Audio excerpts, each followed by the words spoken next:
तुम खुश हो? सच सच बताना। जब रात को सब सो जाते हैं, फोन की स्क्रीन बंद हो जाती है और कमरे में सिर्फ तुम्हारी सांसों की आवाज बजती है, क्या तब भी मन शांत होता है? दोस्तों, आज इस वीडियो में हम उस सत्य की बात करेंगे जिसे समझ लिया तो शायद जिंदगी को देखने का नजरिया बदल जाए। वीडियो को पूरा देखना, क्योंकि जो अंत में समझ आएगा वो शुरुआत में सुनकर आसान नहीं लगेगा। बहुत समय पहले एक राजमहल था। ऊंची दीवारें, सुरक्षा, ऐश्वर्य।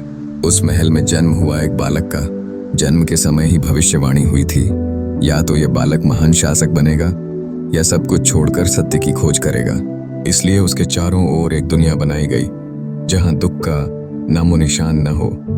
हंसी, नृत्य, संगीत, फूलों की खुशबू, सब कुछ सुंदर, सब कुछ व्यवस्थित। लेकिन जीवन कभी पूरी तरह नियंत्रित नहीं किया जा सकता। समय बीता, बालक जवान हुआ, ताकतवर, बुद्धिमान। उसके पास वो सब था जिसे पाने के लिए लोग पूरी जिंदगी लगा देते हैं। लेकिन एक अजीब सा खालीपन धीरे धीरे उसके भीतर जगह बना रहा था। कभी कभी वह खिड़की से बाहर देखता और सोचता, क्या बस यही जीवन है? एक दिन उसने बाहर जाने की इच्छा जताई। सुरक्षा के घेरे के साथ वह महल से बाहर निकला और वहीं पहली बार उसने देखा एक बूढ़ा व्यक्ति, झुकी हुई कमर, कांपते हाथ, धीमी चाल। ये क्या है? उसने पूछा। उत्तर मिला, समय का असर। उसके भीतर कुछ हिला, आगे बढ़ा।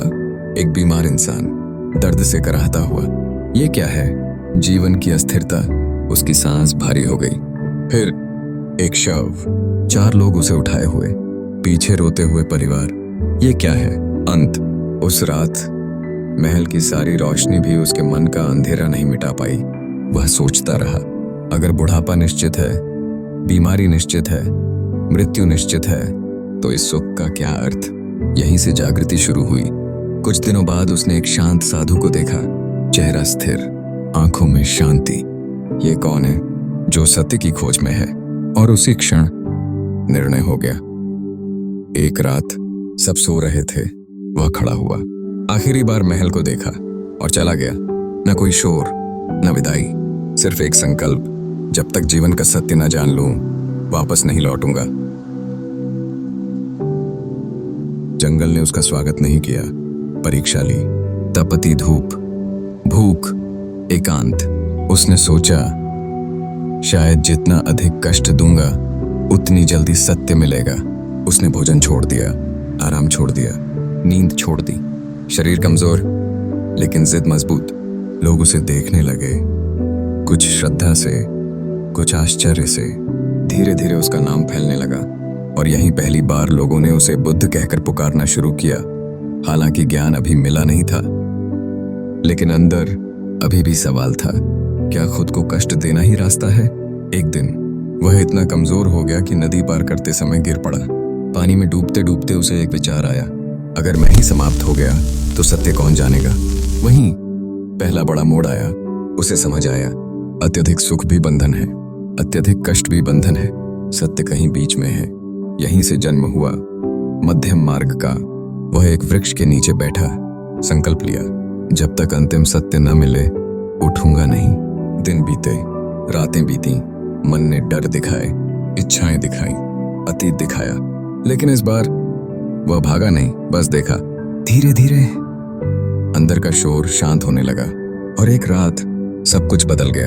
जीवन का सत्य, अंधेरा, संघर्ष और जागरण। रात शांत थी, लेकिन उसके भीतर तूफान उठ रहा था। वह वृक्ष के नीचे बैठा था, शरीर कमजोर, लेकिन इस बार मन भाग नहीं रहा था। पहले वह दर्द से लड़ता था, अब वह उसे देख रहा था। पहले वह इच्छाओं को दबाता था, अब वह उन्हें समझ रहा था। और यहीं से असली संघर्ष शुरू हुआ। जब इंसान अकेला बैठता है तो बाहर का शोर नहीं डराता, अंदर का शोर डराता है। उसके मन ने कहा, वापस चलो, तुमने बहुत किया, इतना काफी है। दूसरी आवाज आई, क्या मिलेगा यहाँ बैठकर? जीवन आनंद लेने के लिए है। तीसरी आवाज, सबसे खतरनाक, तुम असफल हो जाओगे। लेकिन इस बार वह चुप रहा। न विरोध, न बहस, बस देखता रहा। रात गहरी हुई, डर सामने आया। उसे अपने पुराने सुख याद आए, महल की गर्म रोशनी, सुरक्षित दीवारें, प्यार भरी आवाजें। दिल में हलचल हुई, यही वह पल था जहां अधिकतर लोग हार मान लेते हैं, लेकिन उसने आंखें बंद रखी। सांस भीतर गई, सांस बाहर आई, बस इतना ही। धीरे धीरे उसे समझ आने लगा, दुख किसी घटना से नहीं बनता, दुख उस घटना को पकड़ कर रखने से बनता है। इच्छा उठती है, वह उसे पकड़ लेते हैं, फिर डर आता है, अगर ये छिन गया तो। यही बंधन है। तभी भीतर एक और लहर उठी, क्रोध। क्यों है यह संसार ऐसा? क्यों है बुढ़ापा? क्यों है मृत्यु?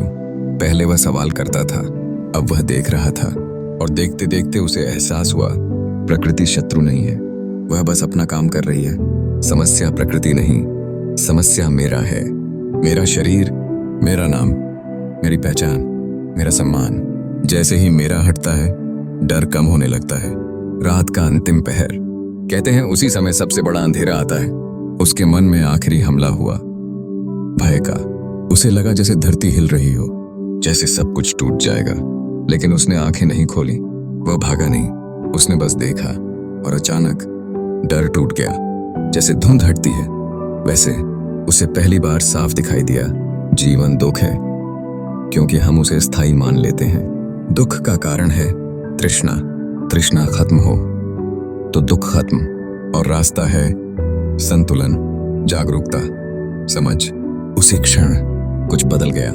कोई चमत्कार नहीं हुआ, आसमान नहीं फटा, धरती नहीं कांपी, बस अंदर शांति उतर आई, गहरी, स्थिर, अडिग। और वहीं वह सच में बुद्ध बना, जागा हुआ। सुबह जब सूरज उगा, वह वही था, लेकिन फिर भी वही नहीं था। चेहरे पर ऐसी शांति जो पहले कभी नहीं थी।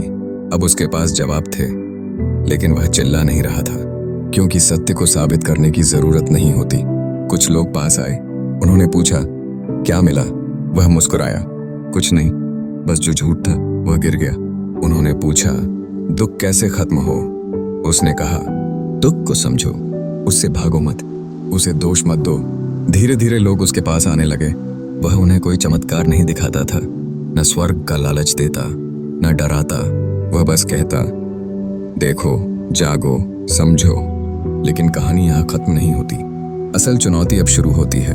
सत्य जान लेना आसान है, उसे जीना कठिन। और पार्ट 3 में हम देखेंगे, जब बुद्ध लोगों के बीच गए तो दुनिया ने उन्हें कैसे परखा, कैसे अपमान किया, कैसे चुनौती दी, और कैसे उन्होंने हर परिस्थिति में शांति बनाए रखी। अगर अभी तक देख रहे हो तो शायद तुम्हारे अंदर भी कुछ हिल रहा है। तैयार हो? परीक्षा, करुणा और पूर्ण जागृति। सुबह की पहली किरण जब धरती पर पड़ी, वह अब सिर्फ एक साधक नहीं था। लोग उसे देखने आने लगे, कुछ श्रद्धा से, कुछ जिज्ञासा से, कुछ परीक्षा लेने। सत्य बोलना आसान है, लेकिन समाज के बीच सत्य को जीना, वही असली परीक्षा होती है। एक दिन एक व्यक्ति आया, उसके चेहरे पर गुस्सा था। वह चिल्लाया, तुम लोगों को भ्रमित कर रहे हो, जीवन में दुख है तो उसका समाधान कहाँ है? भीड़ शांत हो गई। सबको लगा अब क्या होगा, लेकिन बुद्ध शांत रहे। उन्होंने बस पूछा, अगर कोई तुम्हें उपहार दे और तुम उसे स्वीकार न करो तो वह किसके पास रहेगा? वह व्यक्ति बोला, देने वाले के पास। बुद्ध मुस्कुराए, तो तुम्हारा क्रोध मैं स्वीकार नहीं करता। भीड़ स्तब्ध रह गई। यही उनकी शक्ति थी, न लड़ाई, न अपमान का जवाब अपमान से, सिर्फ समझ। धीरे धीरे उनके आसपास लोग जुड़ते गए। कोई दुखी था, कोई लालच में डूबा, कोई खोने के डर से कांपता। बुद्ध उन्हें एक ही बात सिखाते, तुम्हारा मन ही तुम्हारा मित्र है और वही शत्रु।